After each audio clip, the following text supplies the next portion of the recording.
Almost a lifetime of 69 years and a total of 359 countries and islands later, Dennis Wells reached the top notch of his radio amateur hobby. This block was brought into existence in 1935, and with the war it eventually came out in 1947 again. I became a radio am in 1950, so this was already in existence for 3 years, but I never ever thought that I'd see one of these, because it was so far away in the distance, and I wasn't really interested in any awards or certificates and things like that. All I really wanted to do in my ham radio days was to make friends with people in distant countries all over the world, which I did, and it was amazing that over a period of time I was gathering all these countries which we call entities, because some of them are islands, some are like Marion Island is not another country, it belongs to South Africa, but it's called an entity. It's also so far away from South Africa that it is classed as a country. So it's another one on the list, and at the moment we have 340 of these DXCC, DX Century Club entities that compile the world's maximum. And over the years I worked these stations one by one, but I never bothered about it.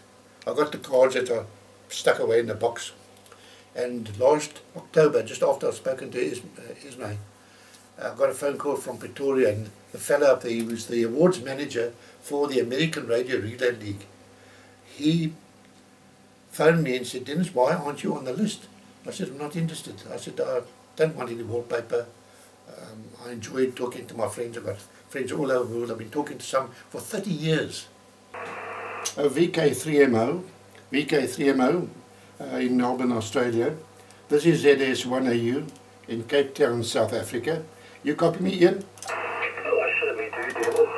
ZS1AU in Cape Town, Victor Kilo 3 Mike Oscar, 80 kilometres northwest of Melbourne in southeastern Australia. Yeah, good morning, Dennis. It's very wet and cold here. He said, "Well, Dennis," he said, "but it's not about you. It's just about our country, South Africa." So I thought, "Now, what do you mean?" He says, "Look," he says, "forget about yourself. We are thin on the ground in South Africa. We haven't got any recognition in the world. So what we would like you to do is to send us your confirmation cards," which I did. There's the box up there, cardboard box. I stuck them in there, made a parcel of it, sent it via tracker, and it went up for checking. And he wrote back to me in an email. He said to me, "Stop sending me more cards."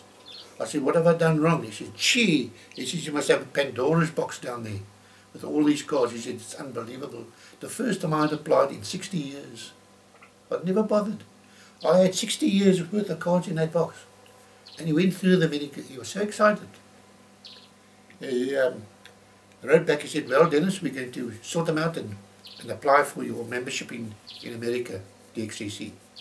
First time in 16. Now, he sent me an email to show me what he'd actually written to the head of the DXCC board in America, in the ARRL.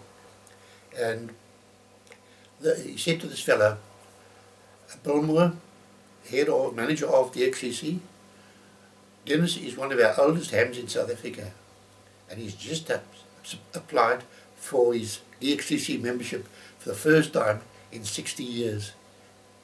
He said, "It gave me the greatest pleasure to do it." And about 2 months later, I opened up one of our magazines, and there it was. I couldn't believe my own eyes that I was qualified for that one.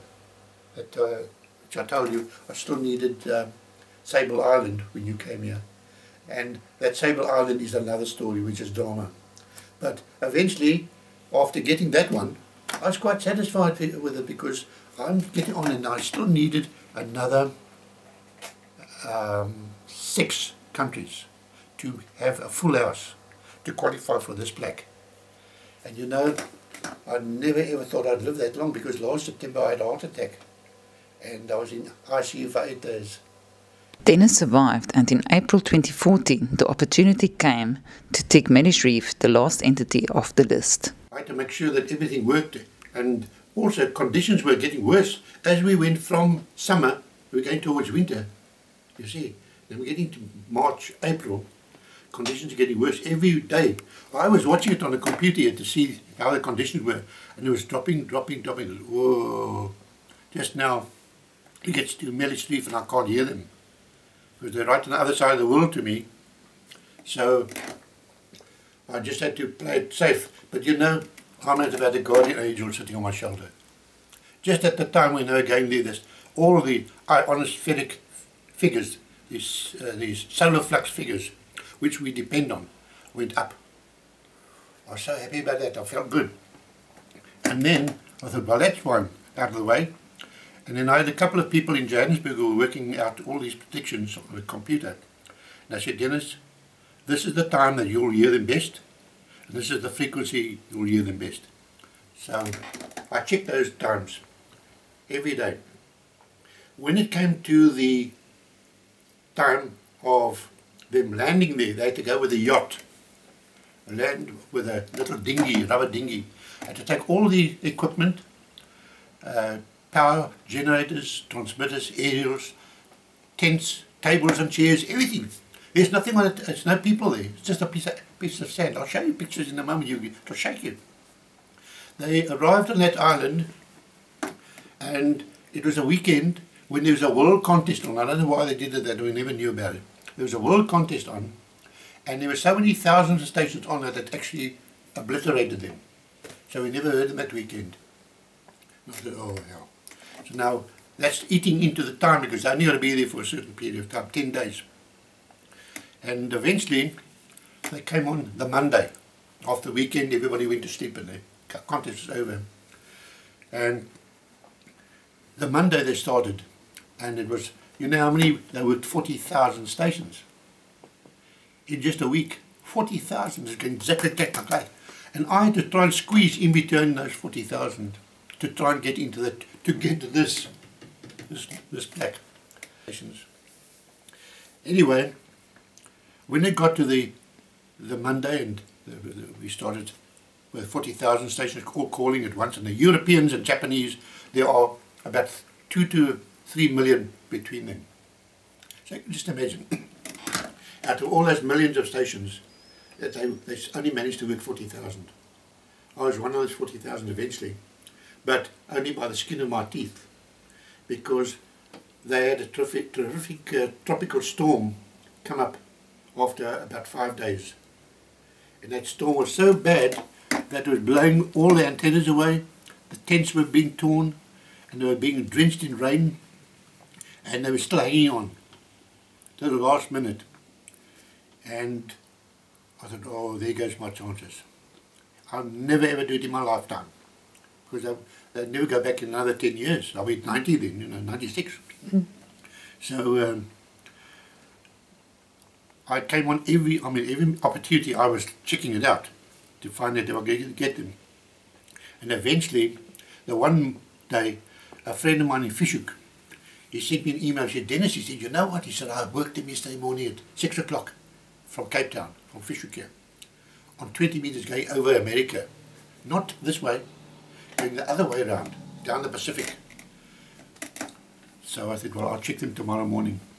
The next morning I came on, and you know, they were so strong here, I got a shock of my life. I heard you, they were just about to take the tent down to pack up and go back to the ship. They were the last one on. So in the last couple of hours, I managed to catch this Mellish Reef station. And he knew about me. He said, Dennis, he says, we know that you needed Mellish Reef.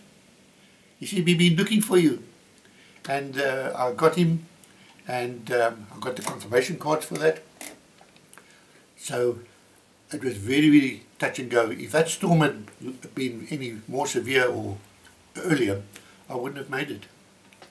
I would never have made it. It was as close as that.